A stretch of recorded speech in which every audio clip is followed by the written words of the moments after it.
one thing that always jumps out to me, and I'm always amazed by this because I do this in my social studies methods classes.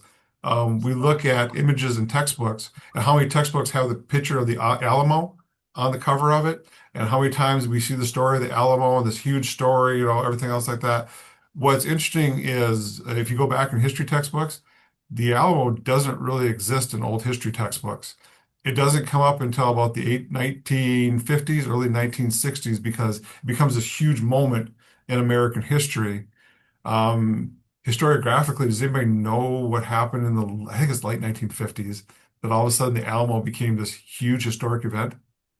This is really deep in the weeds here, by the way. Is it like the rise of Westerns? Yep, specifically John Wayne's, oh shoot, was it just called The Alamo? It was a different story. It was a movie. It was a blockbuster movie that they told the story of the Alamo, and then all of a sudden history textbooks picked up on it. And to this day now, it's this huge turning point in American history.